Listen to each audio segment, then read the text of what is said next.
बिस्मिल्लाहिर्रहमानिर्रहीम। अस्सलाम वालेकुम नाज़रीन कराम, मैं हूं मखदूम शहाबुद्दीन और आप देख रहे हैं मेरा फेसबुक और यूट्यूब चैनल। उम्मीद करता हूं आप सब लोग बखैर वाफियत होंगे और जहां भी होंगे अपने अहले खाना समेत खुश भी होंगे और महफूज भी।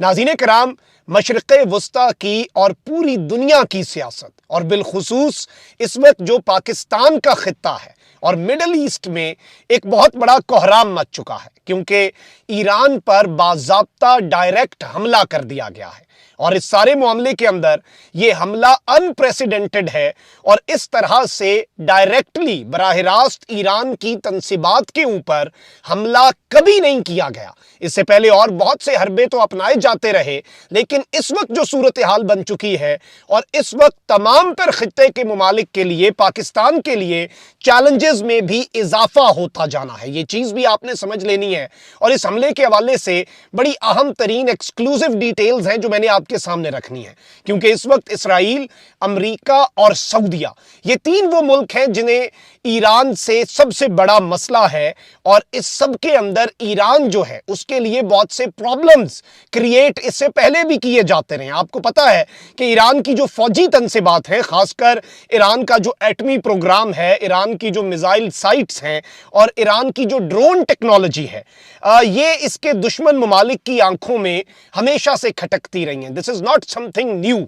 और इस सब के अंदर इसकी एक सबसे अहम तरीन वजह तो यह है कि कम वसाइल होने के बावजूद दुनिया भर से सैंक्शंस और पाबंदियां, मुआशी इस्तेहसाल, हर तरह की पाबंदी के बावजूद आला महारत, जिद्दत और काबिल भरोसा टेक्नोलॉजी जो है इसका होना और ईरानी मुखालिफ ममालिक जो हैं, यानी ऑब्वियसली जो ईरान से दुश्मनी रखते हैं, इस टेक्नोलॉजी को अपने लिए एक बहुत बड़ा खतरा भी समझते हैं और इसकी तबाही वो ये समझते हैं कि ईरान के पास इस टेक्नोलॉजी का आना उनके लिए ज़हर कातिल होगा, क्योंकि ये सेफ हैंड्स में नहीं रहेगा।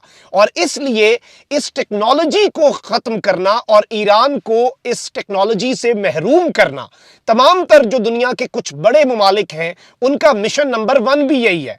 अब ईरान में माजी पर हर तरह का दबाव डाला गया, डिप्लोमेटिक प्रेशर अपनी जगह, इकोनॉमिक प्रेशर अपनी जगह, लेकिन फिर भी ईरानी फौज जो है वो कम तरीन वसाइल के अंदर जो फौजी मैदान है उसमें भी और जो टेक्नोलॉजी का मैदान है जिसमें आप नया ऑब्वियसली नई सी नई तरक्की करते हैं और नई इजादात करते हैं, इसमें ईरान अपने तजुर्बे भी करता रहा है, ईरान आगे से आगे भी बढ़ता रहा है। और अगर यह कहा जाए कि ईरान ने इस सब के अंदर इन सारी पाबंदियों के बावजूद अपनी मिलिट्री प्रेजेंस को और अपनी टेक्नोलॉजी को दिन दुगनी रात चुगनी तरक्की दी है, तो यह कहना भी गलत नहीं होगा। इसका एतराफ तो ये सारे ममालिक करते हैं।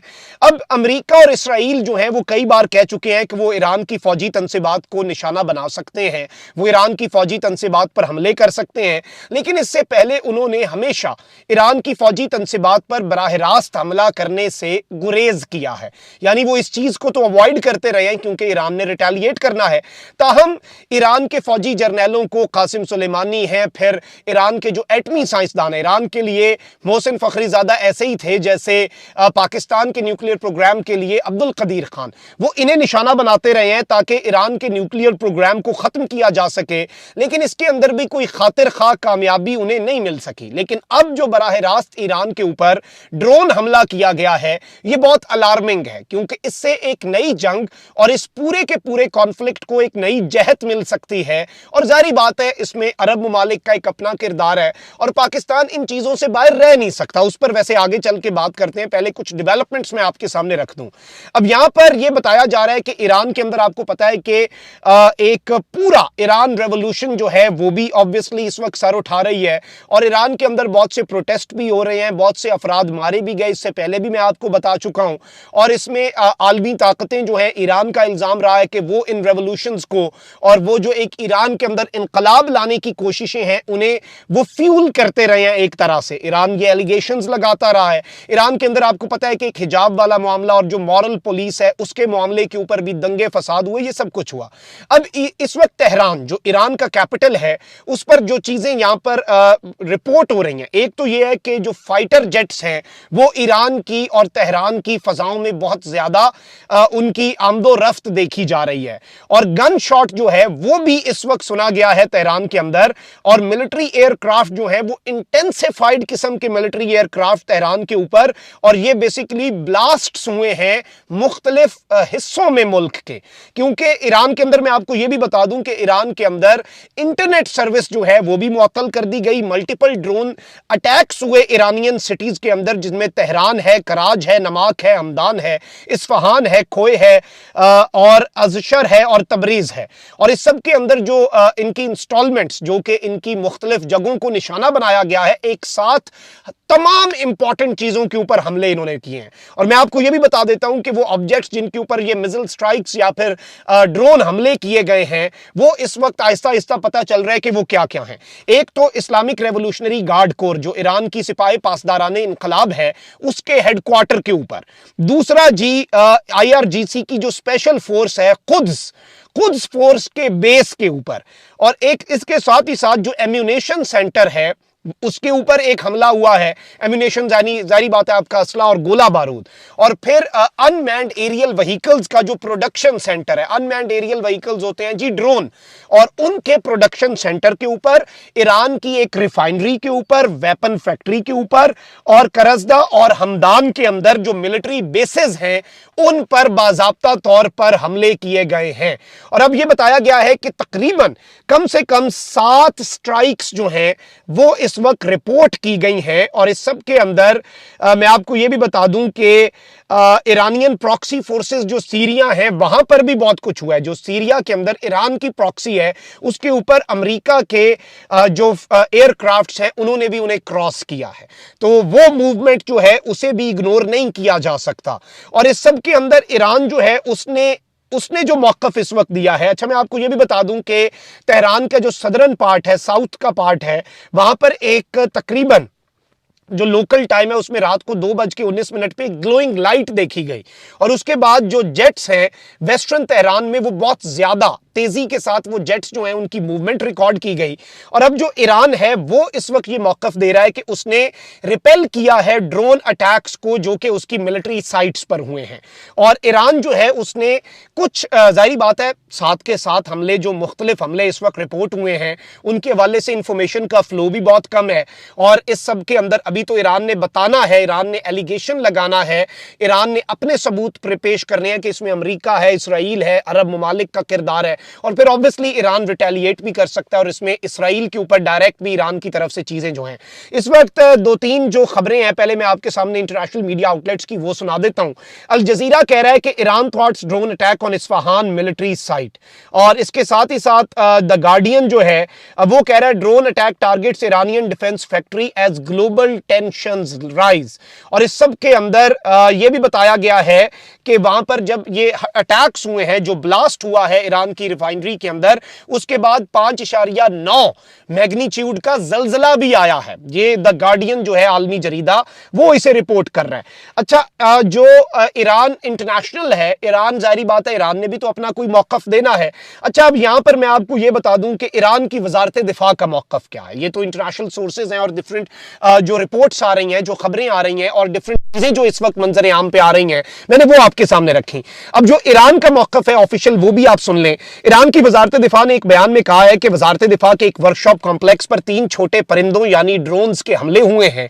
उनके मुताबिक ये ड्रोन हमला इस्फहान में गोला बारूद की एक फैक्ट्री में जबरदस्त धमाके की इत्तला के 1 घंटे बाद हुआ। ईरान की मुसल्लह अफवाज की वजारत दिफा और मुआवनत ने अपने बयान में लिखा कि रात तकरीबन 11:30 बजे एक माइक्रो बर्ड का इस्तेमाल करते हुए एक नाकाम हमला किया गया। ये माइक्रो बर्ड छोटा सा कोई ड्रोन अटैक, लेकिन जो बड़ा धमाका कर सके। ईरान के हवाले से मैं आपको यह भी बता दूं कि बताया है, इन्होंने ये कहा है कि खुशकिस्मती से पेशन गोइयों और दिफाई इक़दामात की वजह से वजारत दिफा के वर्कशॉप कॉम्प्लेक्स में इनमें से एक एयर डिफेंस की जद में आ गया, जबकि बाकी 2 ड्रोन्स जो हैं वो जाल में फंसकर तबाह हुए हैं। अब ये ईरान का ऑफिशियल वर्जन है। और इस सब के अंदर अभी वजारत दिफा जो है उसने इस हमले में किसी ग्रुप या मुल्क को इसका जिम्मेदार फिलहाल नहीं ठहराया। फिलहाल बहुत इंपॉर्टेंट है। اور اس سب کے اندر میں آپ کو یہ بتا دوں کہ اس سے قبل ان کی سٹیٹمنٹ سے قبل اسلامی جمہوریہ ایران کے ریڈیو اور ٹیلی ویژن جو کہ آفیشل ان کے سٹیٹ کا ہے اس نے اعلان کیا کہ اصفہان شہر میں ایک فوجی کارخانے میں زوردار دھماکے کی آواز سنی گئی۔ ایرانی ٹی وی کی رپورٹ میں کہا گیا تھا کہ یہ دھماکہ وزارت دفاع کی جنگی ساز و سامان کی تیاری کے مرکز میں ہوا۔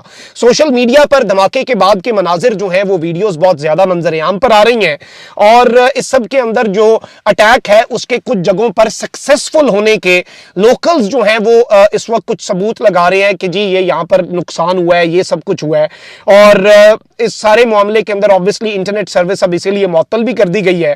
اور میں آپ کو یہ بھی بتا دوں کہ اس سے قبل بھی اپریل سن 2021 میں ایک زیر زمین ایران کی تنصیبات تھیں جن پر حملہ ہوا تھا، جس سے جو سینٹریفیوجز ہیں ایران کے ان کو نقصان پہنچا تھا، اور اس کے لیے ایران نے اسرائیل کو مورد الزام ٹھہرایا تھا۔ تو اب یہ جو ڈیولپمنٹ ہے یہ بہت الارمنگ بھی ہے، اور یہ خطے کے لیے بہت زیادہ خطرناک بھی ہو سکتی ہے، کیونکہ اس میں obviously خطہ جو ہے اس کے لیے بہت سی مشکلات خطے میں ان کا اضافہ ہو سکتا ہے، اور یہ بہت انفارچونیٹ ہوگا۔ اور ظاہری بات ہے کہ اس میں عرب ممالک obviously they will be on the other side of Iran، اور وہ ہمیشہ سے سب کے اندر ہوتے ہیں، اور پاکستان کے لیے عرب ممالک کے ساتھ تعلقات اپنے خراب کرنا وہ تو اس وقت آؤٹ آف کوسچن ہے۔ ایون مظہر برلاس صاحب نے ایک کالم لکھا جنگ میں جو کہ بعد میں ڈیلیٹ کروا دیا گیا آن لائن ورژن سے، اور اس کا پھر ذکر نہیں کیا گیا۔ اس میں انہوں نے کہا کہ محمد بن سلمان خان صاحب آپ کو گاڑی میں لے کے پھرتے رہے تھے سعودی عرب کے اندر، تو اس پرائیویٹ میٹنگ میں جس میں آپ دونوں ایک گاڑی میں تھے تقریباً گھنٹہ پونا گھنٹہ، آپ نے کیا باتیں کی؟ تو خان صاحب نے کہا کہ وہ مجھے کہتے تھے کہ میں نے ایران پر حملہ کرنا ہے، آپ ہماری مدد کر دیں، اور میں نے کہا کہ میں یہ تو نہیں کر سکتا، میرے ملک میں ایک جنگ چھڑ جائے گی، میں آپ کی صلح ضرور کراؤں گا، اور میں نے پھر صلح کے لیے اقدامات بھی کیے، بہت سی کوششیں بھی کی۔ تو یہ خان صاحب کا اس کے اندر اپنا ورژن تھا۔ تو obviously پاکستان کے اوپر ہر دور میں پریشر ہوتا ہے کہ پاکستان ساتھ دے یا کسی طریقے سے ایران کو کاؤنٹر کرنے کے لیے، لیکن پاکستان ایک عمران خان کے دور کے اندر بڑی نیوٹرل قسم کی پالیسی اپنی شناخت کو برقرار رکھتے ہوئے، اور ایک اس طرح کی پالیسی جس میں پاکستان کسی جنگ کا ایندھن نہ بنے اور وہ جنگ پھر ہمارے اپنے اوپر نہ نافذ ہو جائے، پاکستان یہ کوشش کرتا رہا ہے۔ تو یہ ساری چیزیں بہت زیادہ امپورٹنٹ تھیں جو آپ کے سامنے رکھنی تھی۔ ابھی بھی چیلنج ہوگا بلا شبہ، کیونکہ ایران ریٹیلیٹ کرے گا اور اس سے چیزیں خراب سے خراب تر ہی ہوں گی۔ ٹھیک ہوتے ہوئے یہ نظر نہیں آ رہی مشرق وسطیٰ کی صورتحال مڈل ایسٹ کی۔ اپنا بہت خیال رکھیں۔ اللہ نگہبان۔ پاکستان زندہ باد۔